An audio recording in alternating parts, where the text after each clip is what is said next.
Vegas Nation Game Day Live, sponsored by South Point Sportsbook. Download the app at southpointsports.com.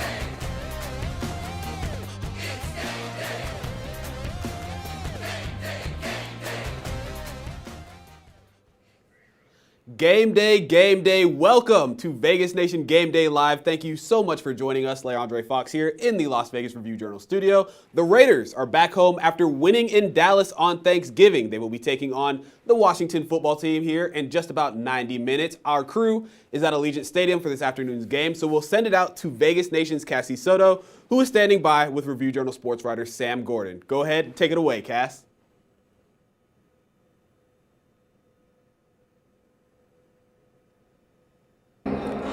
All right, Cassie Soto and Sam Gordon here with you at Allegiant Stadium. Sam, the Raiders are coming back home after a huge Thanksgiving Day win over the Dallas Cowboys. The Washington football team, though, is coming into Las Vegas on a 3-game winning streak, but they have a short week, having just played on Monday Night Football. How will the Raiders use that to their advantage? Well, first and foremost, Cassie, this is a crucial game for both teams. Washington at 5-6, Raiders at 6-5. The playoffs have started for both these teams. With that said, to your question, the Raiders want to come out and build an early lead, and you always want to do that, but this is a Washington offense that's not super explosive. It has playmakers, it has a capable quarterback and a solid running game, but it's not an offense designed to be playing from behind. So if the Raiders can take an early 10-0, 13-0, 14-0 lead, they're going to be in great shape because that's going to force Washington to open up the playbook a little bit more than they're comfortable. It'll essentially eliminate the running game, and that's a big part of what they want to do offensively. Yeah, and you mentioned Washington's offense. This offense was on the field for nearly 42 minutes on Monday Night Football. They made Russell Wilson virtually non-existent. How key will the Raiders defense be today to helping out their offense? Well, it's huge, Cass. You look at the last couple games that the Raiders have played, and last few actually, the time of possession has really kind of dictated the outcome. Who's ever dominated that time of possession has dominated the game. For the Raiders, yes, it's about the defense. It's about getting stops and making sure that offense is off the field, but it's also about their offense sustaining drives, too, having long 8, 10, 12-play drives that result in at least 3 points, but definitely 7 points. That's what you want with every drive, of course. So if the Raiders can sustain long offensive drives, that's going to keep their defense fresh and allow them to get after Taylor Heineke and make plays on the back end against, again, a very solid but unspectacular Washington receiving core. Well, let's get to the Raiders' injury report now. Star tight end Darren Waller officially out for this one. It's Foster Moreau time, Sam. Yeah, it certainly is. And he's not Darren Waller. We know that, Cassie. But the 24-year-old has been opportunistic when Darren Waller hasn't played. Last time Darren Waller didn't play, Foster Moreau catches a touchdown. He's similar size. He can run. He can block. He's going to be a factor today, but I don't expect him to draw the same kind of attention from Washington's defense as Darren Waller would. He's just not Darren Waller, and who is? Let's go ahead and toss things out now to Heidi Fang, who's going to tell us a little bit more on someone who is very familiar with the Raider Nation. For the first time since he was fired from coaching the Raiders at the end of the 2017 season, Jack Del Rio will stand across the field from quarterback Derek Carr, whom he spent 3 seasons coaching.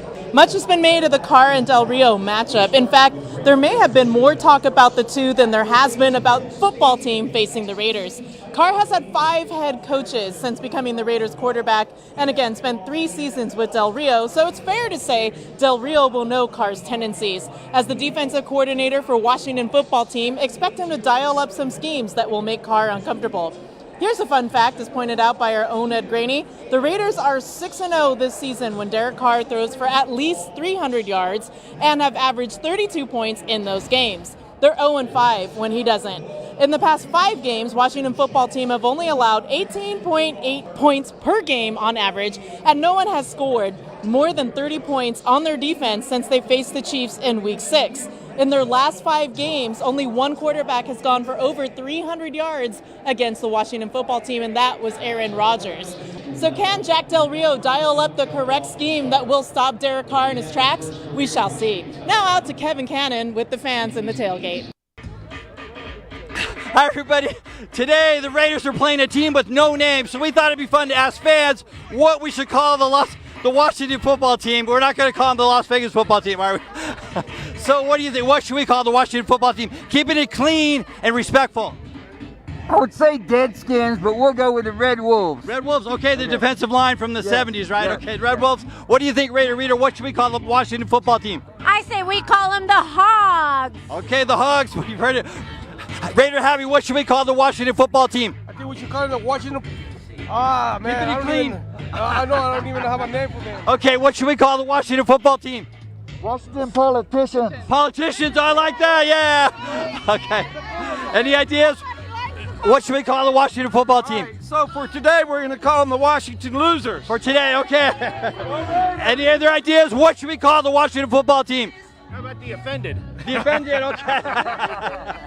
Well, apparently the team's going to have a name next year, and they may end up with Washington football team. And we know the Raiders have the best name, the best colors, the best fans. The silver and black, so iconic. Thanks very much. Back to you in the studio.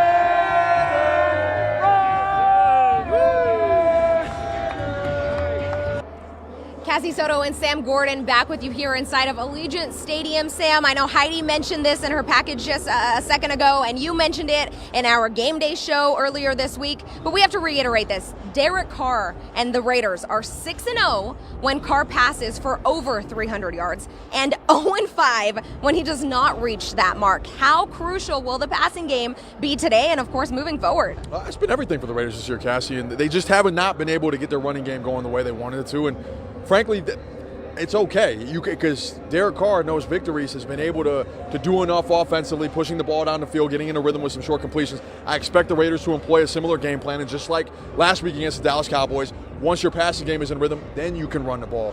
Then you can do some play action and work some things like that. But it's all about Derek Carr. It has been all season. That's not a surprise. I think Washington expects that. Teams around the league tend to expect that, but it's still hard to stop with the level he's played at for most of the season. There has, of course, been a lull, but they seem like they figured some things out against the Cowboys, going down the field, involving Deshaun Jackson a little bit more. I expect we see him involved again today. Yeah. And before we everybody get going here to watch this 105 kickoff between the Raiders and the Washington football team, I have to ask you, what sort of quarterback is Taylor Heineke? Kind of like a backyard football quarterback, Cassie. I mean, he's an undrafted guy that had to kind of grind and find an opportunity. He's had one with Ryan Fitzpatrick getting hurt, and he's made the most out of it. He's among the league leaders in rushing yards for quarterbacks. He can extend plays, bail out of the pocket, run down the field. He can do things like that. But he's not going to sit back there and carve you apart. That's not his game. He needs some things to be going well for him in order to be successful. He's capable of making plays, and he has a big-time receiver in Terry McLaurin, but it's important the Raiders contain him on the edge, make sure he doesn't get loose on third downs and extend drives with his legs. That's a big part of his game. I'm sure the Raiders are aware of that. All right, Sam, thank you so much. He is Sam Gordon. I'm Cassie Soto. Let's toss things back to Dre in the studio. Cass, Sam, thank you guys so much. Before we get out of here, as always, we're going to go ahead and check in on some Raiders social media. Let's take a look at some cleat heat because it is My Cause, My Cleats week. The time of the year when teams around the league get to show their support for a multitude of important causes with special designed cleats. They also have the option to auction the cleats off with the proceeds going to the organizations they have chosen. Next up, the coin. Last week on Game Day Live, I told you about the coin, a user on Reddit accurately predicting the outcomes of Raiders games based on the flip of a coin. I'll be honest, I was a bit skeptical, but the coin was not wrong. The Raiders got a win in Dallas and is predicting yet another dub. And the 2021 Raiders TikTok watch has come to an end. They have finally posted a video to the platform. Let's go ahead and take a look. All right, so something most people don't know about me is a couple years ago when I was in college, I was on a safari in Kenya, and a baboon kind of attacked the van, tried to hop in, and I had to fight it off. Ended up punting / kicking the baboon out of the van to save everybody else. So it was a wild experience. And so like the baboons, what they want to do is they want to steal like food or whatever, but they claw your eyes out. So like when you like mess with a baboon, like you gotta like get them off of you, or else they're gonna try and like mess with your vision. So I just basically kicked it twice right in the jaw. I fell off on the back, and like I was kind of like the alpha of the baboons. Raiders punter A.J. Cole with what sounds like a pretty frightening experience. But I guess once you've punted a baboon, a football is nothing. His forced fumble from a few weeks ago makes a lot of sense now. That dude is fearless. And on that note, that will do it for this week's edition of Vegas Nation Game Day Live. For more Raiders coverage, be sure to check out vegasnation.com or download the Vegas Nation app. Also, be sure to check out the Vegas Nation Facebook page. Sam and Cassie will be back with a live halftime update from the press box at Allegiant Stadium. And for the rest of the Vegas Nation crew, I'm Leandre Fox. Thank you so much for watching. Enjoy your football Sunday. One last thing before we go, I'd like to give a special shout out to my mom, who is celebrating her birthday today. I love you, Mom. Happy birthday. Vegas Nation Game Day Live, sponsored by South Point Sportsbook. Download the app at southpointsports.com.